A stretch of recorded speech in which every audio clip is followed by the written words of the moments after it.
We are Lagos Talks 91.3. Let's talk.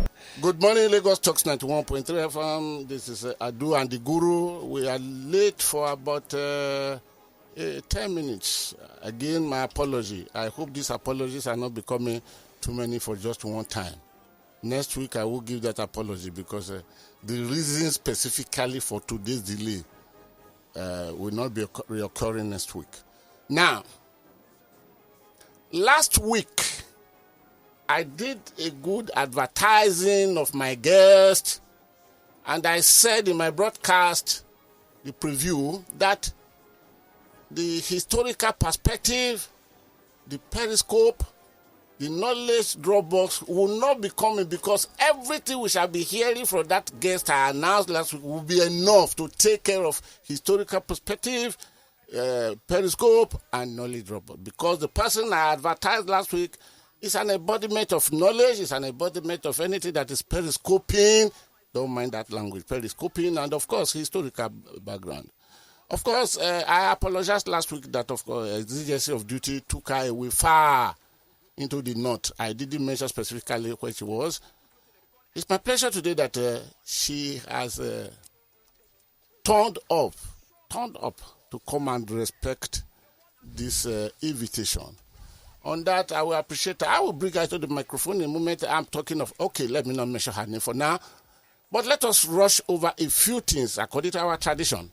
But one thing I will tell you straight away is that the menu today will be stepped down. I'm stepping them down. Because the presence of the person I have with me in the studio is larger than the menu put together. For that reason, I'm stepping them down.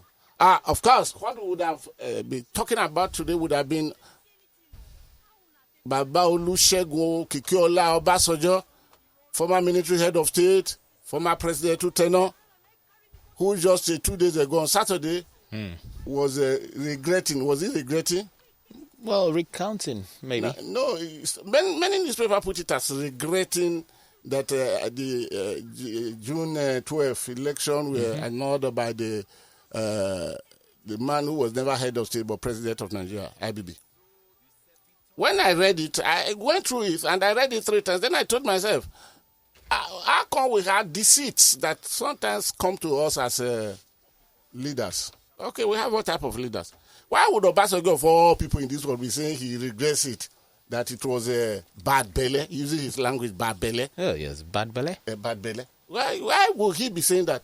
When he was the major person that fought everything that was within his power to make sure that Abiola never emerged as president. He even traveled to South Africa. He was making the statement that Abiola wasn't the best president, wasn't the messiah Nigeria was expecting. Why come you now say you regret it, that it was bad belly? Bad belly from who? Bad belly from you, Papa Obasanjo. Hindsight has a way of making things look better. I know you are an oracle. I know you are a phenomenon. I know you are a principality of power in Nigeria. But all the same, however you put it, it was wrong. Of course. Lieutenant General Dambazo, some people had come to say that he was the sponsor of Boko Haram. But all this I will step down today for the exigency of what I have at hand. Because it is not always that one will have the glory of having the person with me now. I am not greeting you yet. I will bring you to the microphone. But yes, Friday was our own director of marketing here, Amira Obiokoye. Friday was her birthday. Madam, you did not invite me anyway. So, but that is not a big deal. My cake you must give to me. Madam Amira Obi Okoye, happy birthday to you. Happy birthday. We have a very short time, otherwise. Okay, tomorrow I will play you music. I will play you music. I do. Remind me tomorrow. I'll play her music. Okay. The historical perspective, I'm stepping down. Because what I have with me is more, larger than a lifetime historical perspective presentation. So let me not bother that. Ladies and gentlemen, here, sitting directly live with me in this studio, 91.3 FM, you can see, because of her presence, I almost forgot the name of it. Is the managing director of the Nigeria Ports Authority, Hadiza Bala Usman. Madam, you are welcome. Good morning, all. Thank you for having me. And thank you for coming. It's my pleasure. It's my honor to be here. Because you have more than 1 million reasons why you could go. You could be called upon in Abuja. In fact, I knew there was a meeting you were supposed to be attending today by 10. Yes, absolutely. We have commitments as CEOs of government agencies, but indeed it's my honor and privilege to be here today to interact with yourselves and the audience. So thank you so much for having me. Thank you very, very much. I appreciate you. We have millions of followers. We have over 12 million followers online on this program. And we are being listened to all over the world as we talk. But I appreciate that you made time to come. Thank you very much once again. I'm most grateful. Thank you for having me. It is my pleasure and honor, as I said. Where do we start from? Let me put it like this. Please listen to this for a few minutes. The Nigerian Ports Authority came into existence in 1955. It started operation 1st April 1955. It's subject to the Act Cap 155 of the Act of Parliament of 1954 that established the Nigerian Ports Authority. And the Nigerian Ports Authority have been there until one of the public relations managers, late Samuel Okpesowo, renamed Adelaga, but they abbreviated the father's name Okpesowo, coined it as the Nigerian Ports Authority is the gateway to the country's to Nigeria economy, and it has stuck there. And the Nigerian Ports Authority have done too much in stabilizing the Nigeria economy. And of course, whoever that is presiding at the Nigerian Ports Authority in the beginning started as general manager until became a managing director. Somehow there was an incursion at the time that brought the name executive chairman. I remember Lieutenant General Muhammad Balarabe Haladu came in as executive chairman, and when a board was to be formed, headed by General Martin Adamo, he now stepped down or stepped aside to become managing director, and chairman of the board were there. And of course, I remember the first general manager of the Nigeria Ports Authority, the DRE, from Warri End. And they have been very many of them. But whoever that is presiding there, I want to say this, I want to place it on record, has the enormous responsibility to stabilize the country's economy. Because the Nigeria Ports Authority has the authority by the Act, which was only amended in 1999, that established it to put into force the 26 firms in the shipping industry. I don't know. There's no historical perspective today, but I don't know. I keep seeing myself being driven into that historical. Well, because history because I have the embodiment of historical perspective. Of course, you will pardon me. The first port, of course, we have Apapa there now, the premier port. The stone laying were brought from Quarry, somewhere in Abeokuta, to go to Eastmost Signal Station after Takwa Bay, where they are encouraged because it just bordered the Atlantic Ocean there. And it has been in existence doing very, very good work until there was somehow congestion that was manufactured by the agency of the war. The ships will not even get to Nigeria. It was for that reason that something like SEN was introduced in those days. The ship will be somewhere in Europe, and they will log in that they've arrived, they've dropped alcohol in the high sea that brought congestion, and what they call it cement armada. Until the federal government appointed some people to clear the port. I think it was led by a captain who later now became a collier, a lieutenant collier from Kano. I may forget his name now, but I will remember him very soon. But that's not the issue now. Where we are going is that the Nigeria Ports Authority has served well. The MPA, you have the ports, the premier port, which is Apapa. You have the Tinker port that came into being when Yaradua was number 2 man to Obasanjo. Before they took some people from there, like Raymond Dokpesi, who came as a PA to Bamanga Tuko, Obasanjo brought Raymond Dokpesi from Poland. When he met him negotiating on behalf of the Poland government, to Obasanjo to the president of Poland, that person is black. I want to know who he is. Obasanjo can always break protocols. He broke protocol that day. There where the man introduced himself as a Nigerian, there he took permission. He said, this discussion cannot go on. When my son is sitting at your side to discuss against me, he said, you must cross over. This is how Obasanjo brought Raymond Dokpesi from Poland, where he picked his PhD in all these things. Then he went like that. You have Tinkan Port, you have Apapa Port. We can say we have Ikorodu Port, which is done out of non-economic benefit. It was a gift to an individual, as Sapele was equally gifted to an individual. Sapele to Senator David Dafinone, Ikorodu to Gusoya, Because for a ship to go to Ikorodu port to either pick cargo or drop cargo, it has to pass under Eco Bridge, Kata Bridge, and the Third Mainland Bridge. And there is no ship that could go under those bridges with the mast. And the cost of bringing down the mast is as high as the cost of building the ship.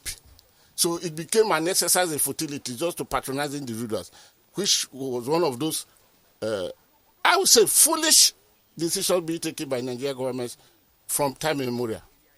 Okay, the Sapeleon was returned to the Navy. I don't know who the one here was returned to, but they are there. Then they keep creeping. You have new port in Warri, you have the old port in Warri, but with the problem, the usual problem that from Bernard Island, you must get the natives to navigate the vessel into port. Then you have the water break at Escravos that is depriving all these things. Then you have the old port of Port Harcourt, which was reconstructed after the war by W. Biney, a shipping company that came to do that. You have the light terminal, you have the ocean terminal. And just last year, was it last year or beginning of this year, one of the biggest ships that will ever come to Nigeria came and brought how many TEUs?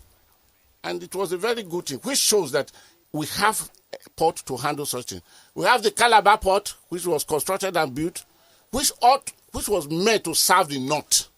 But then, if you look at the roads and 2 or 3 bridges before you come to Kasila Ala, you will discover that the purpose would be defeated.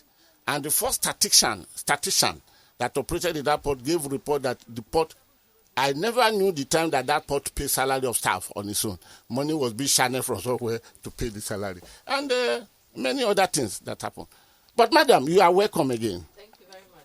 I must congratulate you because you are not only beautiful, you have enough brain. And at your age, you have achieved much. I established the record of celebrating those who achieved. It was for that reason I brought Ijeoma, the now managing director of Arise Television. He used to be the editor-in-chief of This Day News. I brought her here one day to celebrate her for achievement. So, congratulations. Thank you so much. Where do we start the story from? Okay, let me move from the unusual to the usual. At that 2011 or so, you contested the election in Katsina State to go to House of Representatives. You could not make it under the CPC. And today you have established yourself as first woman to be this, first woman to be that. You became chief of staff, first woman in Kaduna. Yes. And that represented the whole of northern regions. Yes. Okay.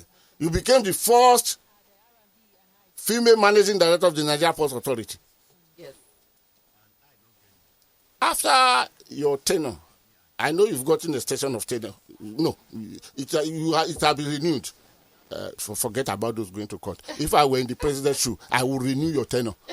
I will renew it because you are doing very, very well. I'm not saying the vote of confidence. Oh yes, I'm not saying this because you are here. Now, after that tenure would have expired, are you going to contest as governor of Katsina State? No, I'm not doing any such. I'm not going for any elected position in 2023. You are not? No, I'm not. But 2011, you attempted. Yes, I did. In 2011, I contested for House of Representatives to represent Mr. Matazu Federal Constituency in Katsina State. I didn't win the election, but it introduced me into politics. I understood what was required and what it entailed.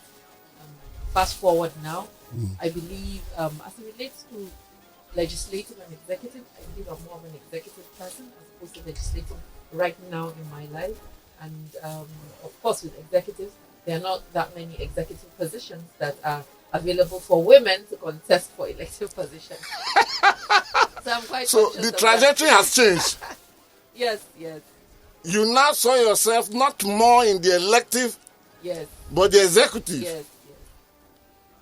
Which appointment would you want to be seeking for when, as the Nigerian Ports Authority, this is my own assessment. The managing director of the Nigerian Ports Authority, I have always been saying this for years. I came into the Nigerian Ports Authority as a reporter when Bamaga took over was the general manager. And I've been saying that the managing director of the Nigerian Ports Authority is more than 20 governors put together. Don't let the governors turn on my case. All right. Let us now move to some very key issue. The problem in the Nigeria Ports Authority today started ever before you thought of even going to contest that election. We are talking of the gridlock. As we talk now, it is terrible. And my knowledge tells me the gridlock is supposed to, it's not the responsibility of the managing director of the Nigeria Ports Authority, because we are talking of federal roads. We are talking of farm tanks, which can only be approved by the federal powers. Of course, Lagos State will give right of way, issue certificate of occupancy as the 1979 land use decree it is. You came in, maybe I should put it this way. The problem of Nigeria Ports Authority and gridlock started when Olusegun Obasanjo came to power as elected president. That must be 1999. He decided that the ports are better operated from combination of both private and government, which was a very good idea. And they were concessionaire, which was a very good idea. I didn't use the language sold out. No, concessionaire, which was a very, very good idea. Because commercialization of it, other Hamza failed. So, but when this thing was being carried out, there was an error. Maybe it was rushed. Because every port constructed, there are places for car parks, there are places for trailer parks, there are places for solid cargo, all this. But when the concessionary took place, all those were given out. Without giving consideration, where would this vehicle now be? Which introduced a new dimension, bring trailers by the roadside and quote. And most of the trailers there today, they have no business there. Some mechanic have turned the road to, and everything failed. Then you came in. You inherited this. You inherited this mess. Okoji Iweala visited Tinkan Port. The only person that tried a little was Fashola, who created an inner road at Tinkan Port to pass through the administrative block in front, come by the flour mill at the end, then you come to Liverpool. Now, you took the bull by the horn. You introduced what they call A2. I don't know. I don't understand A2 beyond the is A2, meaning orderly. Something orderly. A2 is Yoruba language, if I'm right. How did you arrive into the creation of that app? How did you arrive there? We felt that there was a need for an electronic system to manage the inflow and outflow into the port. We realized that human intervention creates an avenue for extortion across all agencies that participate in the control of traffic into the port. So deploying an electronic collar will remove that, and there will be clarity on the readiness of the port to receive the cargo, as it were. So what we seek to do is to provide an avenue where transporters will log in, determine the readiness of the ship, determine the readiness of the terminal, and then a ticket to be generated for them, which would give them access into the port. So the scheduling of the inflow into the port and the outflow will be done through that electronic column, meaning stopping people on the road to keep asking them for such and such would be eliminated. So that way, that extortion will be gone. Can take a maximum of 100, 200 containers every day of export cargo. And with that, there's an understanding of that volume, and then we can now call upon you. That is one of the aspects of the scheduling and ETU. The other leg to it is having trucks remain in truck parks. I think this is an integral part of sanitizing the port corridors, meaning that all trucks must be housed and packed within a trailer park outside of the port corridors. And they will only be called upon when they are ready for their cargo to go into the port. Okay. So that removes you. If you are on the road, you cannot... You have no business on the road. You can't log on into the ETO. So the ETO would only recognize you if you are physically packed in a truck park. Okay, please hold it, madam. Yes. Because as a village man and as a bushman, this technicality are throwing me off balance. Yes. The ETO is connected to holding bay. Is that what you are saying? Yes, it's connected to. We have designated and approved trailer parks and holding bays, which allows linkage to the port. So you cannot access it where you're on the road unless you are in those designated areas. You have to be in the designated truck parks for you to access it. Of course, in our usual manner, the trailer parks that we have certified are now issuing the ETO while the trucks are outside, trying to defeat the mechanism. So this is what I mean about people always trying to circumvent the process to create. So the trucks are now outside. They would go into the truck park, go and generate the ticket, and come back on the road and use the e-column. And with such trucks, we don't allow it. In fact, we have delisted some of the truck parks that are doing that. Okay. And we have had them, they need to install CCTV cameras for us to view. If you, as a truck park, have 100 trucks that you have logged on to say that they're in your truck park, our ETO and our ICT people would view your truck park to confirm that you have those true CCTV, that those 100 trucks are actually parked inside. They are parked there. Okay. Inside. Okay. They are not on the road. Okay. So that is what we're doing now to ensure that there's compliance. So for every system, you see, there are ways with which people try to always beat the system and create an avenue of shortchanging what it is that has been deployed. So that's the one hand where there are designated truck parks. Each of those truck parks also have the type of trucks that are that type of cargo calling there. You'll see that export cargoes are so designated in a particular truck park. Other types of cargoes are all designated in a particular truck parks. So these are the things that we seek to do. In addition, another part of it that our field consignees will be excited about is the issue of the empty container holding bay. I'm sure you're aware of the timeline with which consignees are required to return empty containers to the port. And if you don't return within that period, your deposit is held by the shipping company. Yes. So we have also mandated that the shipping companies are responsible for taking the empty containers to the port. So what you do as a consignee is go and drop your empty container in their designated holding bay and collect your money and go your way. So the shipping company... It is the duty now of the shipping company. It's their duty. They would now log on to the ETO, arrange for the scheduling of when the ship arrives that is ready to go with the empty containers, then they can go into the holding. In the minds of a lot of Nigerians, they always believe there's a shorter cut. There's a way we can circumvent the system. That's good. So we must make them see that that system cannot be circumvented, and circumventing it will create a sanction for you. When you think your truck gets to the port, will turn you back. You can't get into the port. Okay. So that are one of the important things that we're doing to just insist and maintain the structure of the ETO up until it sinks into the minds of transporters and truckers that this is the only way you can get into the port. And any activity outside of what is being designated within the ETO, you will not gain access. Okay. Madam, I have a saying here that you don't change a winning team. No coach in this world would change a winning team. Now, there was a day we were talking of the National Assembly, where you talk of the overblown allowances because the salary of a senator is 700,000 naira, but at the end of every month he goes away with about 30 million. It's overblown. So somebody calling to ask, how do we solve this problem? Why can't we make the law? Then I asked the person, if you make the law, why are you passing the law through? He said the National Assembly. I said, okay. Will somebody be willing to change? What is your strength to see ETO coming back so soon and having a stand and the financing? Yeah, as I said, ETO is operational, so it's not coming back, it's here. Okay. We continue with... starting off vigorously. Yes, it is. We're continuing with deployment. As I said, is to do with ensuring that there's compliance, showing people you can't beat the system, and continue to educate the actual owners of the cargo on what is required, to actually educate the stakeholders on the procedures and enforcement, so that they understand that there's no turning back. This system is here to stay.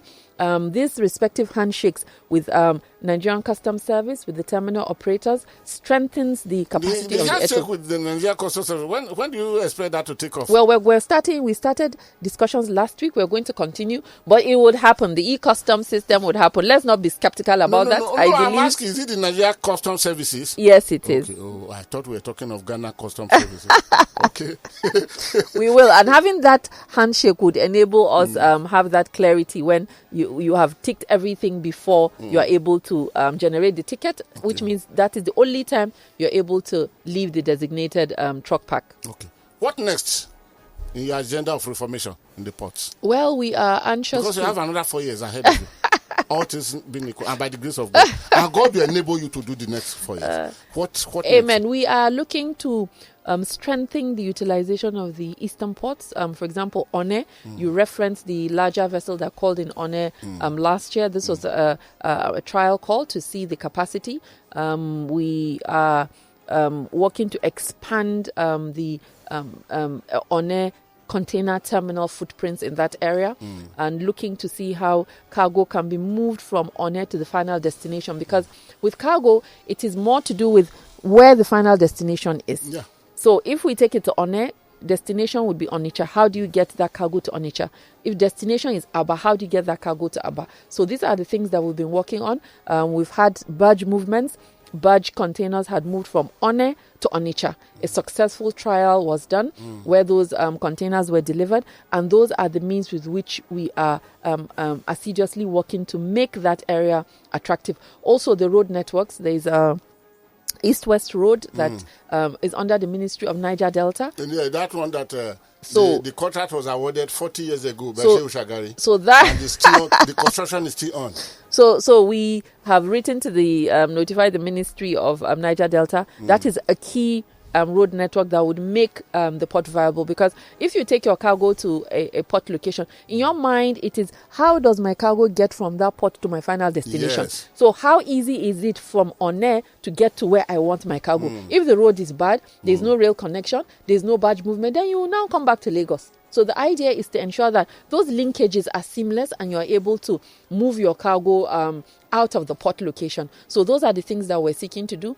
Also, last 2 weeks ago, there was a movement from Calabar Port, export cargo, cocoa cargo, a huge tonnage. I was coming to that. Yes. Tell me something about that. Yes, the Calabar Port was used. The Export Promotion Council was there. Segun Ololo was in Calabar to flag that off. A large vessel was sailed out of Calabar for exportation of cocoa, and that was Large very exciting. vessel? Sorry? Large vessel.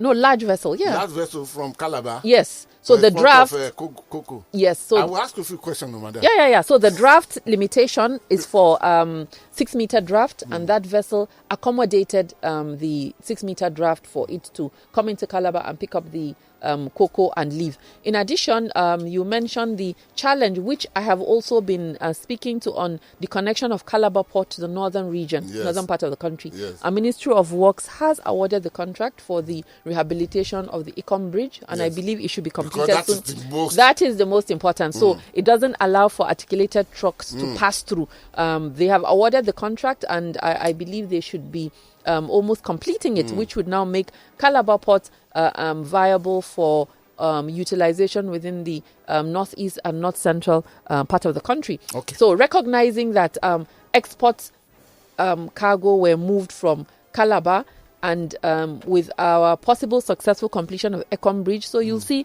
that will become more viable. I will be very, very glad that this will happen in my lifetime. I'll be very, very glad, madam. We've had also wheat importation through Calabar. Okay, flat bottom vessels through Calabar. I will take you up, therefore, please, because the Calabar issue. Yes. I did not hear it from the Nigerian Port Authority, but I read it where the export promotion council, our son was talking, utilizing it. If my knowledge of the Nigeria ports, okay, listener, let me break away to say here. Shipping operation started in Nigeria in the year 1472. The Portuguese arrived, and it was in Forcados. The Portuguese retreated. The Portuguese were the first European to arrive. There was no Nigeria then. This part of sub-Sahara Africa. And of course, Captain Thomas Wedam was the first British to anchor in Lagos. And he came, he traveled to the hinterland for almost a year. He returned back, and when they were coming back, it was Bight of Benin, from where Ugoto trade was established for pepper before slavery came in. These are just a few things about shipping. So shipping operation, as a matter of fact, started in Nigeria back to 1472. Then that's the moment. If the shipping operation in Nigeria is properly harnessed, it could generate as much as 20 trillion naira per annum. We wouldn't need any other thing. But it is not. It is not. Everything about shipping operation, God over blessed Nigeria. So we must thank Mother. But now, that quantity of cocoa was exported from Calabar. I was going to. I had not really, because if I had, I probably would have been assessed Awolowo now to tell me which route. Cocoa is not manufactured. Cocoa is not a product of that part of Nigeria, of the south. It is product of southwest. West, yes. So, no, I'm not posing the question to you. Please don't answer me. Yes. But I want to believe somebody's hearing and will tell her, yes. How did the cocoa now get from southwest? It must have been viable for the exporter to use Calabar. He must have run his numbers to see how it was easy for him to use it. Are you answering for him? No, I'm saying that evidently for him to choose to go there, it must have been viable. Nobody would want to operate at a loss or take his cargo through a roundabout journey just to prove a point. It must have been viable for them to use that location. It could as well be that that quantity was never exported from Calabar. I could make up a story, because operationally, how did the cocoa get of that quantity get to Calabar before export? Well, most probably they used trucks because there's no real connection. That's where. Yes. Then where the roads that the trucks will pass through to get there? Because you see the I'm Econ not Bridge. asking you this No, I'm question. answering because the Econ Bridge is linkage to northeast part of the. Yeah, but so there must be a connection from Calabar to the southwest, the origin of the cocoa. No, the southwest, I can tell you the road. Yes. Because I have done this by road, I've done it by sea, and even the Calabar port is the least dredged. Yes, it is. Because $12 million was paid to somebody who is very, very big in government today.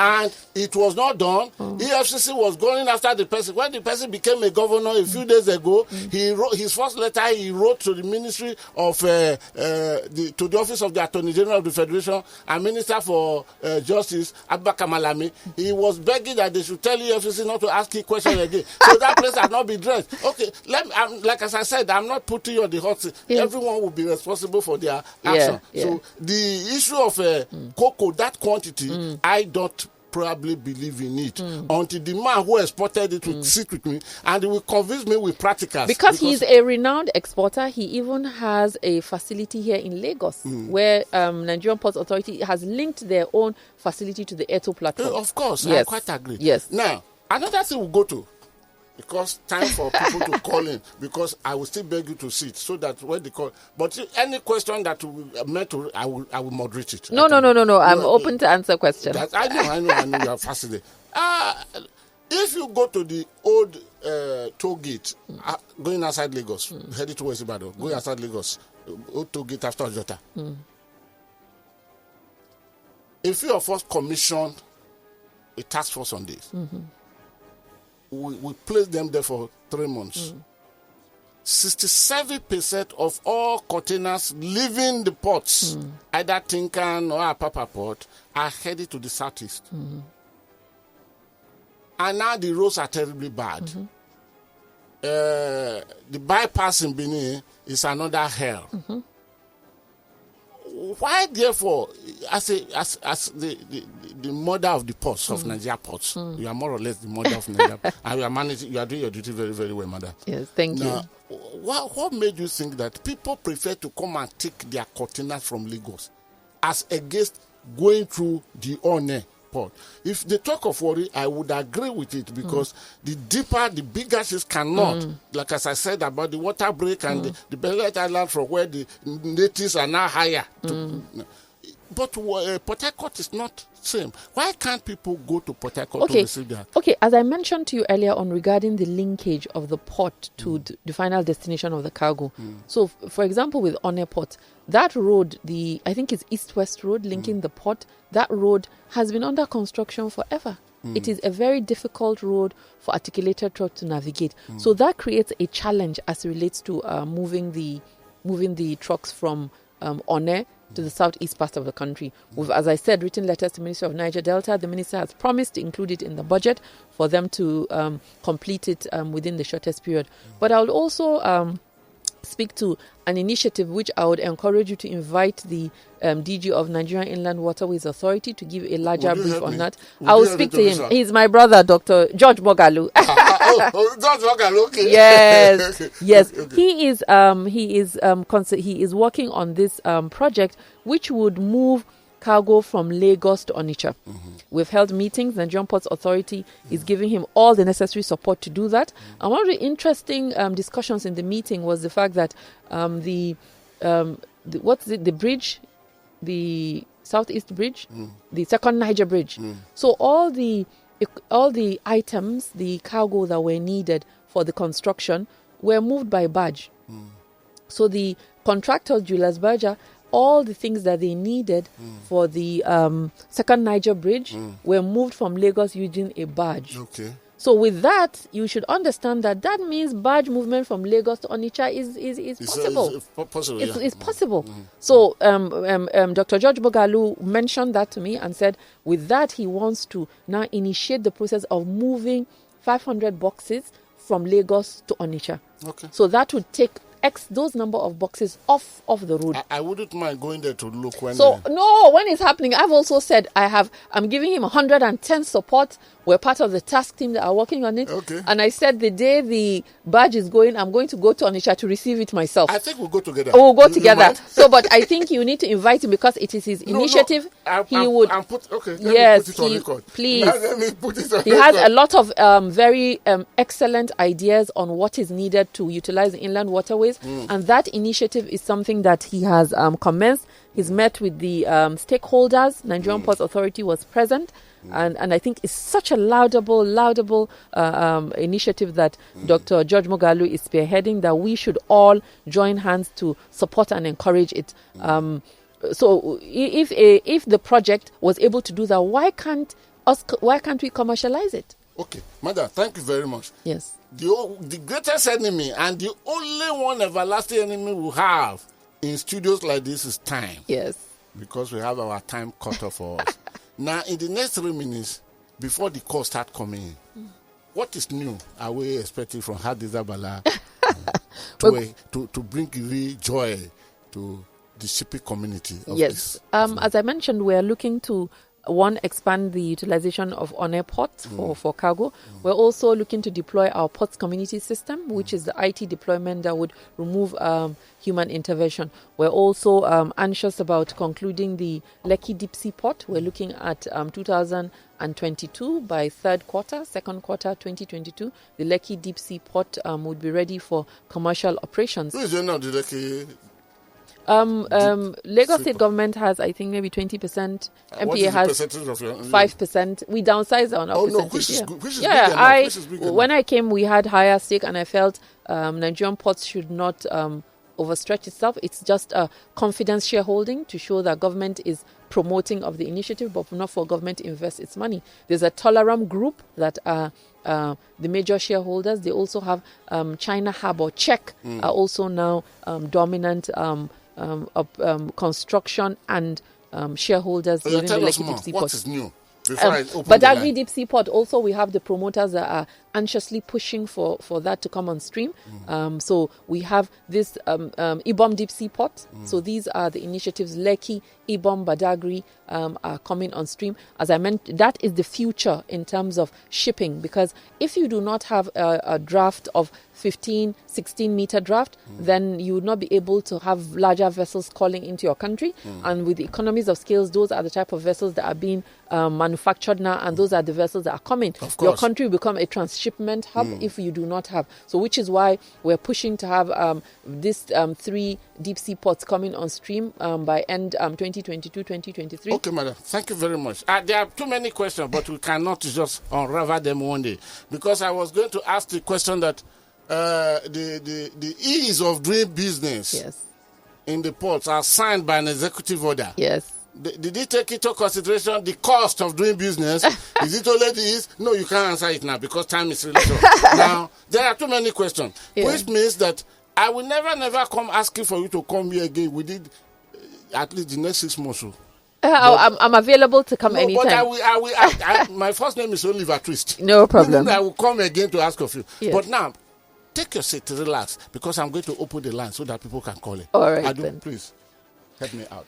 All right, sir. So the numbers to call if you want to participate, 0809-234-5913, 0809-222-0913, and 0809-191-39 1013. Please turn off your radio when you call. Hello? Hello, good morning. Morning, please. Good morning. Yeah, my name is Val. Good morning. I salute you, please. Madam Bala, good morning. Morning, sir. Yeah, the question I want to ask is all these deep sea ports that are coming up, what about the one for Bonny? Yes. And secondly, the distance from Lagos to Onitsha, is not farther than the distance from One to Onitsha. So why not more those items that came from Julius Berger and others, why didn't they come through on airports and the bus taking them down to Onitsha? That would have been easier and shorter. The distance would have been shorter. Thank you. Okay, yes, there is the Bonny deep sea port and also a Warri deep sea port. But the ones that would be coming to fruition within the next 2 years are the ones that I mentioned. Yes, but we're looking to push all of them because that is where we'll make ourselves viable. And regarding the distance, yes, it is. But, with cargo is the choice of the consignee which port he takes his cargo to. So they determined that Lagos was probably better for Julius Berger and they moved it using barges. But the lesson to be learned here is that barges are able to move cargo from Lagos to Onitsha, and also we've done from Onne to Onitsha. So those are operational, and it's important for us to make them commercial so that people are able to use it for movement of their cargo. Okay, please, while you're calling in, please make it just a minute because the madam is not always we have the privilege of having her. Turn off your radio. Okay. Hello. Good morning. Morning, please. Yes, my name is Eugene. Eugene, you have a minute. I'm calling from Tulare. You have a minute, please. Yeah, thank you, sir. Good morning, the guests, and good morning, everybody in the studio. I want to let her know that within ICOM, Boki, and one other two local government, they have large, good production of cocoa. So I think it's those people that are using that Calabar Seaport. Thank you so much for that clarification. Thank you very, very much. Thank you so much, Eugene. Yeah. Okay. Do we take messages now? Yes, please. Okay, let's start from Twitter now. Twitter has Adegboyega Adedeji. It says, I just want to find out how Madam is able to manage her home and balance it with the sector that is so demanding, being the NPA boss. How does she balance her home? Oh, okay. We'll talk to you about that later. Go on. There's work-life balance, which is important. So it's a good question, especially for us women. So I start early and I close at 6 and I focus on home life. That's what I do. It's very important. Thanks for the question. It now says, why must trailers designed to carry cargoes come from all parts of the country to Lagos ports? Why can't other ports be utilized? But it's part of what we'll be discussing. Please go to the next one. Let's go on Twitter? Twitter. Let's take a call. Turn off your radio, please, when you call us. Hello? Hello, good morning. Morning, please. This is I want to correct the guru. Yes, sir. The error. The cocoa, now Cross River State produces more than the cocoa that 2 states in Southwest produce. Okay, thank you very much. Thank you so much for that. Thank you. They may be producing, but not two times that size, because we'll be following this thing for years. But thank you for your... Hello? Thank you. Hello? Go ahead. Good morning. The guru, my voice. Go ahead. Also, me go. Yes, I am proud of you. Thank you. Now, there's this issue.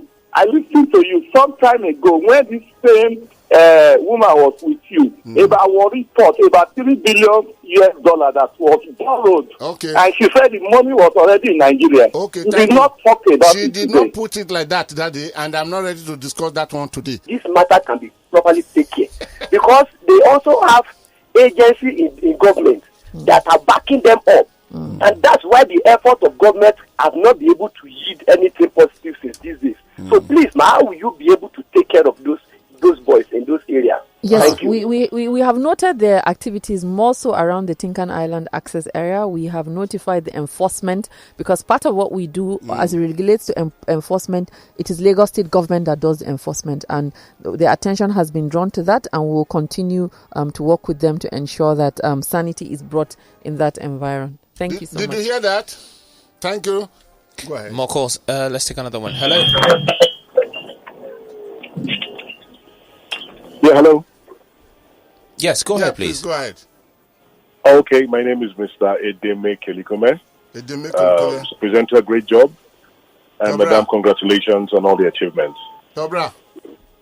Very simple comment. Yeah, go ahead. The Onitsha project from Onne to Onitsha and indeed to Lokoja, what plans have been made for the dredging of the Niger and by extension all the way down to Lokoja so that it can become non-seasonal and sustainable and even attract bigger barges and bigger capacity of vessels going in that direction? Thank you very much.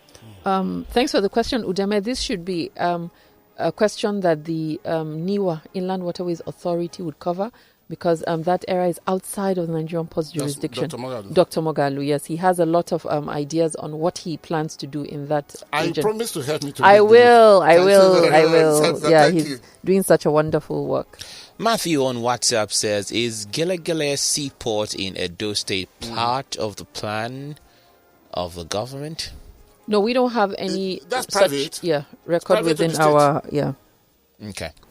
Still on WhatsApp, David says, hello, the guru. Thank you for bringing in Madam from MPA. Please, I would like to know what is the agency is doing in terms of security of the ports area and also parts of the coastlines.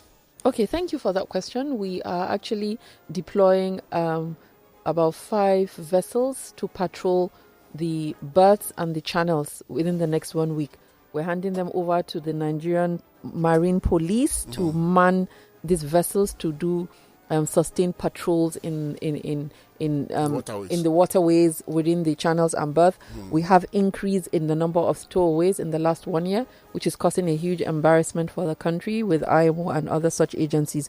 So Nigerian Ports Authority has deployed those vessels. We've also engaged with Nigerian Navy on providing additional support in terms of the patrol to provide additional coastal security. Sorry, madam. Are we talking of the Nigerian Navy that ceded security of the channels to a private company at a time or another navy? Well, you see, this the secure anchorage has been so abolished by the directive of Mr. President, and right now Nigerian Navy is providing that security of anchorage at zero cost. But I would like to mention this. It's quite interesting that the shipping companies are insisting on paying for a security that we've said you shouldn't pay. Yes. So what does that say?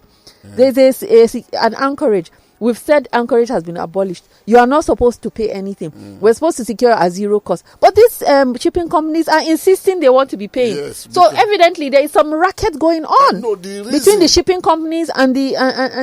So I can't even understand it. Ask me why would Please, that happen? How? I'll tell you, you were almost attacked at the National Assembly. I was. If there is a power that could move such talks to the National Assembly to attack with the hope of taking your life, is it the shipping company that will not be given directives? So even now that it's been abolished, I have told the shipping companies it's abolished. President has given directive. You're going to be secured by Nigerian Navy at zero cost to you. Don't forget that this thing did not start today. No. It started when Aikomu was number 2 man. Yes. I don't want to go into historical perspective of that today. Congratulations for surviving that.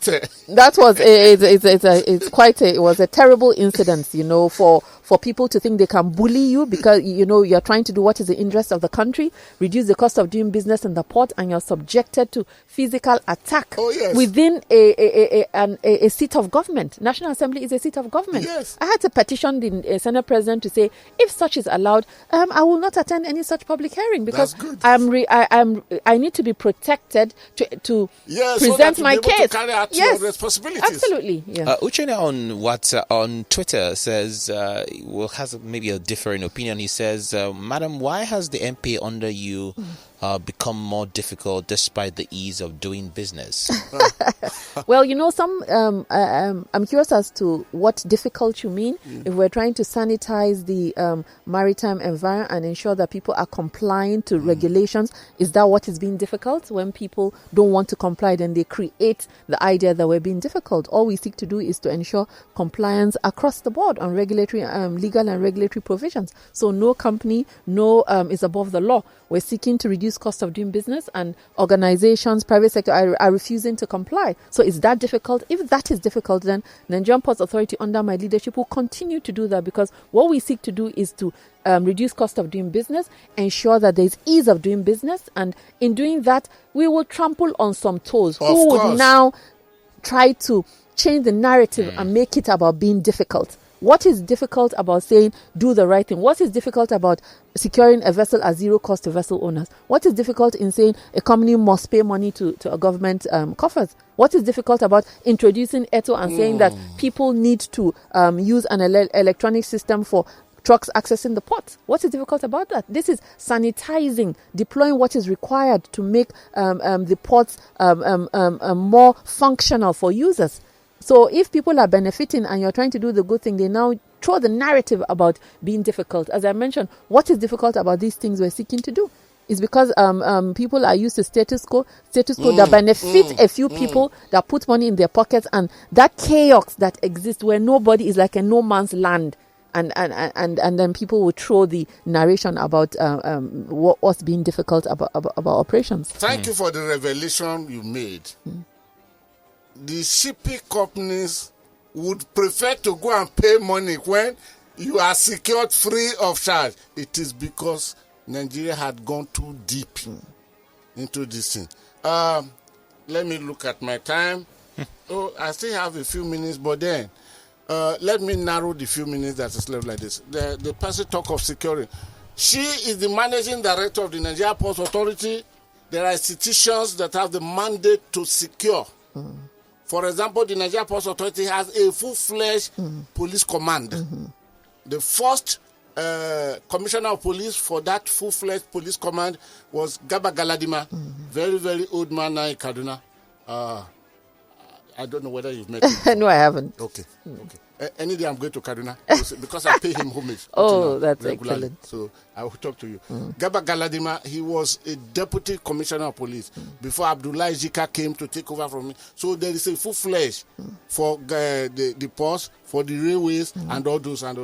That is number one. The Navy is there to manage the waterfront. And of course, we have the Marine Police, which is other command also to manage that.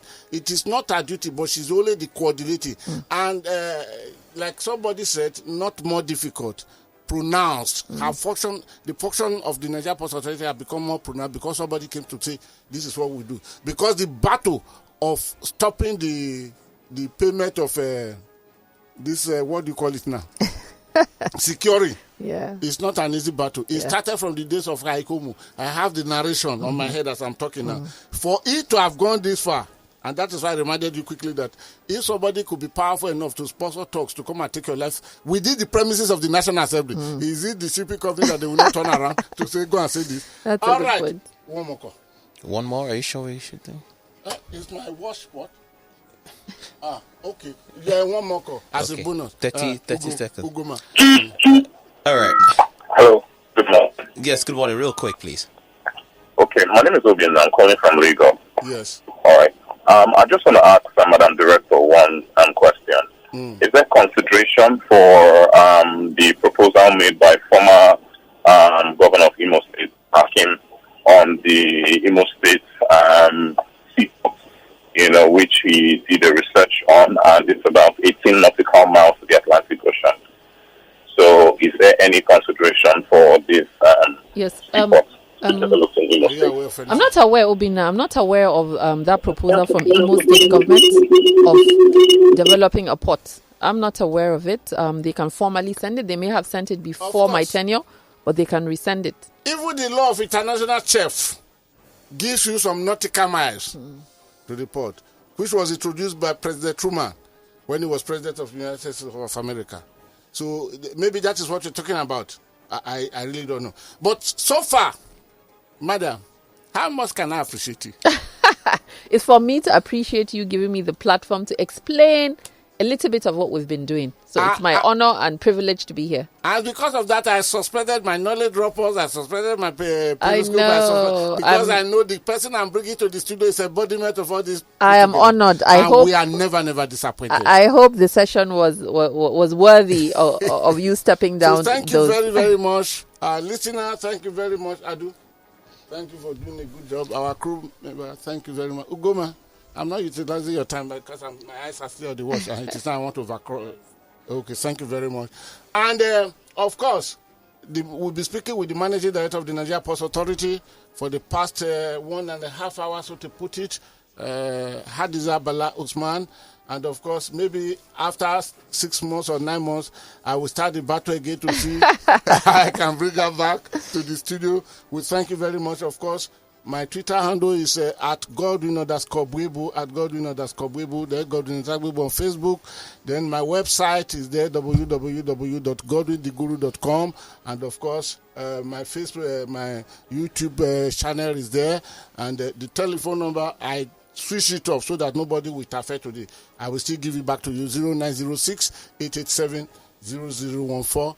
And again, my crew members, thank you very, very much for doing a beautiful job. Yeah. Uncle Adu, your Lord spiritual interpreter, for doing a very good job.